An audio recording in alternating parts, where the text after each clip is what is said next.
Do you see that happening? Yeah, I think so. I think that Archer came over. People forget. I mean, he was in the midst of one of the worst years of his career coming over here. And just getting thrown into a different team where you're facing new hitters, you have new catchers. It's kind of hard for pitchers to adjust. More often than not, I mean, some guys, everyone likes to remember, like the CC Sabathia trade to the Brewers, and he just goes off, or Justin Verlander goes to the Houston Astros and does super well. And, that's great. Sometimes that works out. But more often than not, guys struggle when they're a starting pitcher going to a new team, facing new hitters, unfamiliar with the catcher, who calls a different kind of game. The bullpen's managed differently. You're not comfortable with the manager. It's a new mound. It's a new stadium. It's a whole bunch of change. This guy's played for the same team his whole life. So I think now that he's got that half season, that quarter season, I guess, really, under his belt with Pittsburgh, I think that this year he is far more acclimated. He's ready to, have Cervelli and Diaz behind the plate.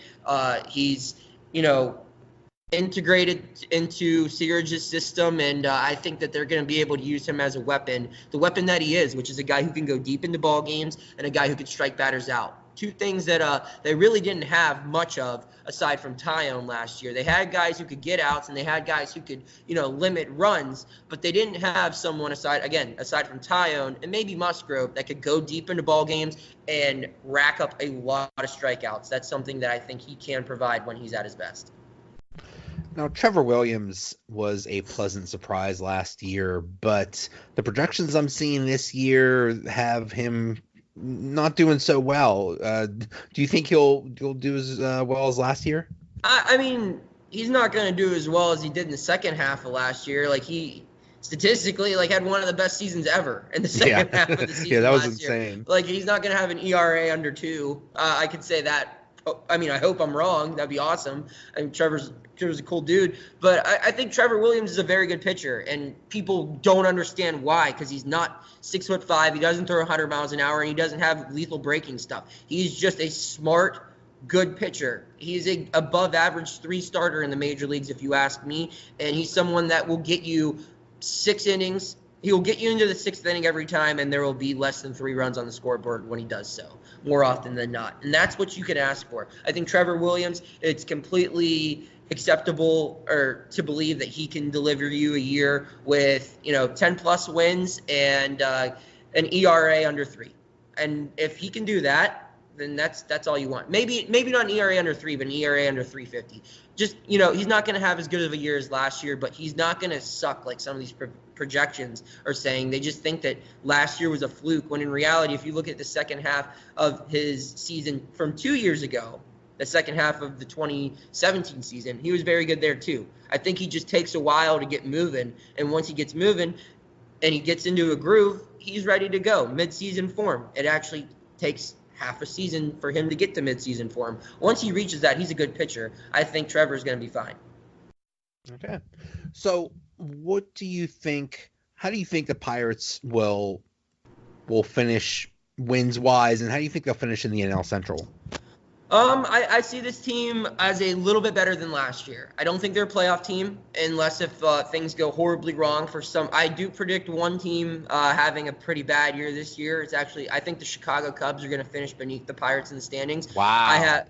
I think that Chicago's due for an implosion. Just with not making any moves this offseason, I think Madden is on the hot seat. I don't see him surviving, next fall. Next offseason. I think the Pirates finished 3rd behind the Cardinals, who are my pick to win the World Series this year, and the Brewers. I think those 2 teams are just very talented. They're well coached. I think the Brewers have the best manager in baseball right now, and they have the reigning MVP.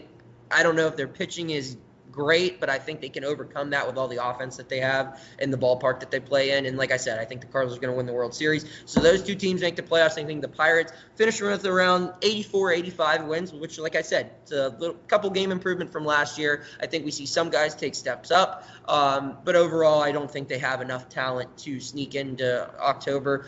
But I will say this: I mean, this is the progress that we wanted to see in 2016 and 2017 when we knew, that 3-year window of winning. It's like, okay, now it's time for the new group to come up. We've been waiting for this bridge year to happen. Last year is when the bridge year started. So if they can continue this progress, even if it doesn't mean the playoffs, if they can continue to build something, we should be excited.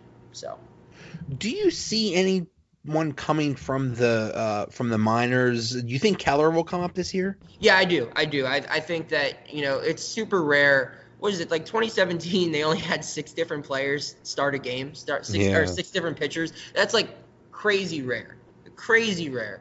So, and then last year they didn't have that much either. I mean, they had Brault made a couple spot starts. You had Clay Holmes and some other guys here and there, but for the most part, you had Cool, you had Musgrove, you had Tyone, Williams, Archer, and who am I forgetting? I don't know. You had your main guys. It was my point. And Nova was the other guy I was forgetting. Yeah. Sorry. So you had your main guys and not much else. But this year, yeah, someone's gonna get injured for a little bit, and eventually, I think that if Keller is dealing, I know that they're going to be hesitant to bring him up too early for Super 2 stuff. I know that they're going to be hesitant to bring him up too early because the last time they had a stud pitcher that they rushed up to the majors, it didn't work out well in Tyler Glasnow. They ended up dealing him. They got Archer in return, and we'll see how that plays out.